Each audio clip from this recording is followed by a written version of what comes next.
الحمد لله الواحد القهار العزيز الغفار مكور الليل على النهار تذكرة لأولي القلوب والأبصار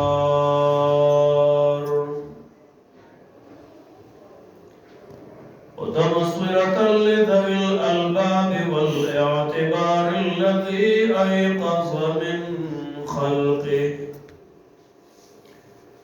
من اصطفاهم فزهدهم في هذه الدار وشغلهم بمراقبته وإدامة الأفكار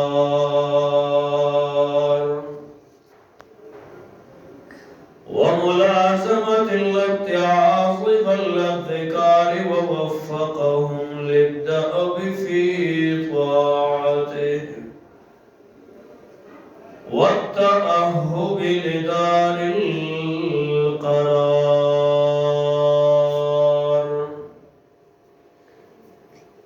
والحذر مما يسخطه ويوجب دار البوار.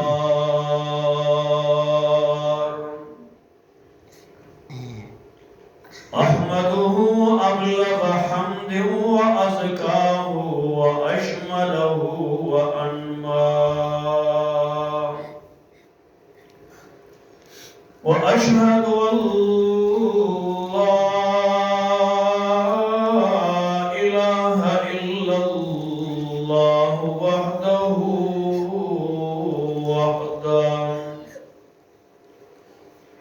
لا شريك له ولا وزير له ولا مشير له ولا كفو له أحدا صمدا لم يلد ولم يولد ولم يكن له كفوا أحد. وأشهد أن سيدنا وسندنا وحبيبنا وحبيب ربنا وشفيعنا وأطهرنا وأجلانا وأعلانا محمدا عبده ورسوله. أما بعد فأعوذ بالله من الشيطان الرجيم. بسم الله الرحمن الرحيم.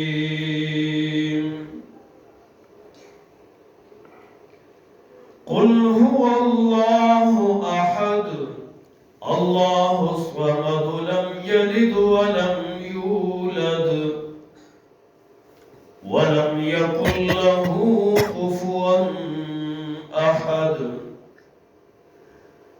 وقال النبي صلى الله عليه وسلم: القرآن حجة لك أو عليك. وقال النبي صلى الله عليه وسلم: خيركم من تعلم القرآن وعلمه. ذنوبي إن فكرت فيها كثيرة ورحمة ربي من ذنوبي أوسع. شكوت إلى وكيع سوء حفظي فأرشدني إلى ترك المعاصي.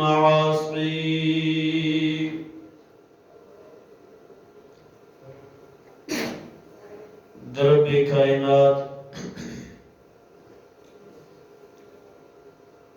د کلام الہی درب ذوالجلال ففضل سرا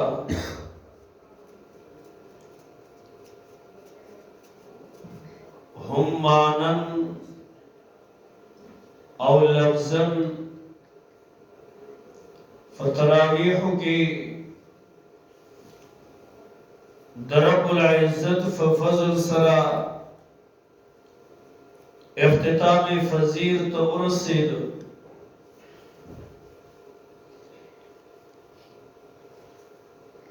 دا رب ذوالجلال پمنگا مومنانو بندگانو باندے خصوصی فضل و کرم دے.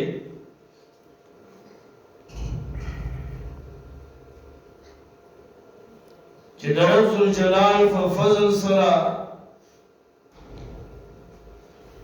رب العزت دا کلام پاک سرا زمنگا تعلق هغه جوړ کړی دی. د انعاماتو د رب العزت نه په خپلو بندګانو باندې خصوصي انعامات هغه ډیر زیات دي. خو لیکن د ټولو نه لوی انعام د رب العزت هغه دا دی چې موږ ته د قرآن د ایمان په شان یو لوی نعمت الله رب العزت نصیب کړی دی. چې د ایمان د لوی نعمت په دې دنیا کې بل نعمت هغه لوی هغه نشته دی.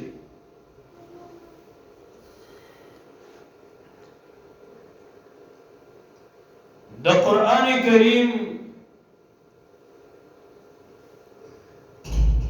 د برکت رب العزت دې ځکه خسته خسته خلق راوستل بیانات وکړل.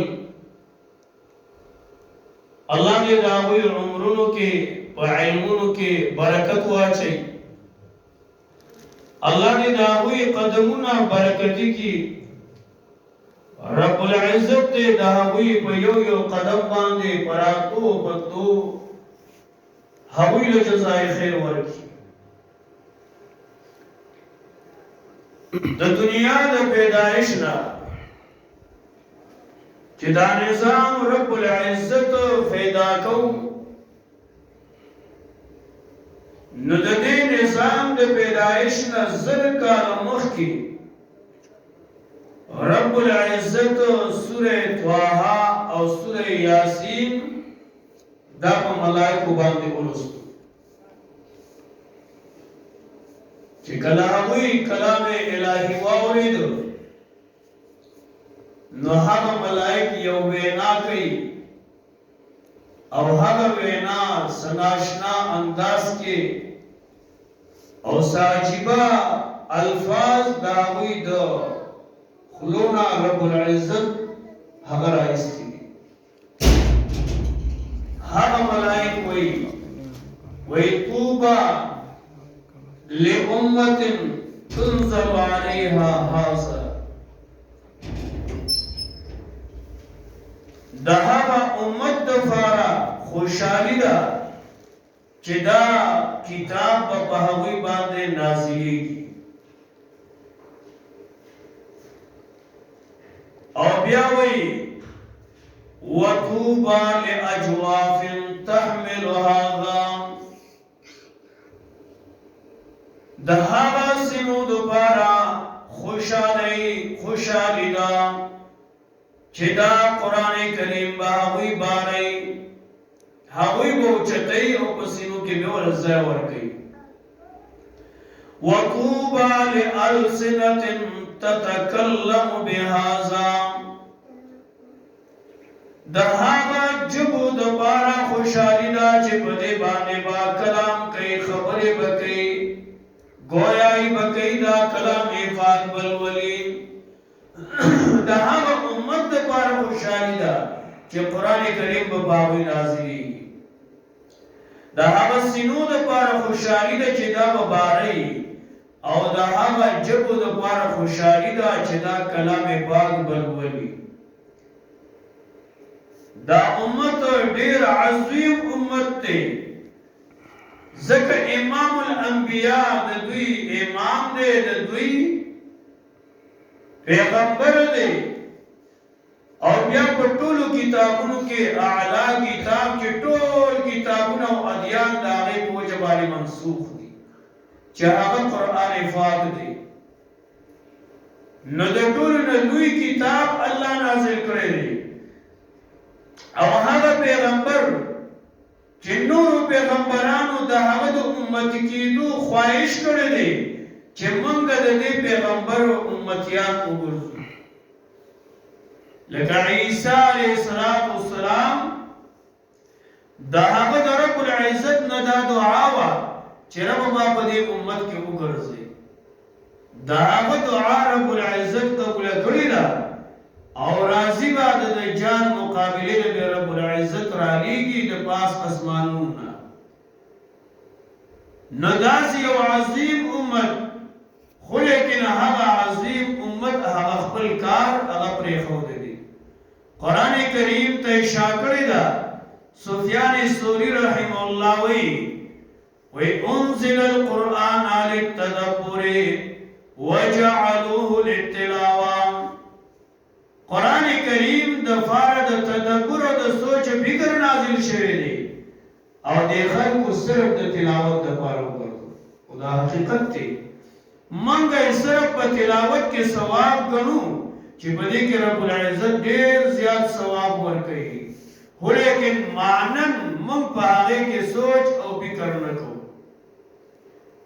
الله فرمایي کچری دا قرآن کریم دا غیر اللہ طرفنا نازل شوی دی نو لوجدو فیه اختلافا کثیرا پدې کې بتاسو ډېر اختلاف لیدلی دی افلا یتدبرون القرآن الله فرمایي ولی تاسو سوچ او فکر نه کوئ په قرآن کریم کې بلکې الله فرمایي کتاب انزلناه الیک مبارک ليدبروا آياته وليتذكر أولو الألباب الله فرمائے کتاب عظیم الشان کتاب دے انزلناه را لے دے من دی کتاب لرا استاتا مبارک برکت نڈک کتاب دے صد پارا ليدبروا آياته وليتذكر أولو الألباب دے دپارا چھتے کی سوچ و فکر کی پایا تنو دے کتاب کے دویم داوال یتذکر اولو الالباب دے دپارا چھ پندو نصیت واخلی دینا خامدان دا اقلونو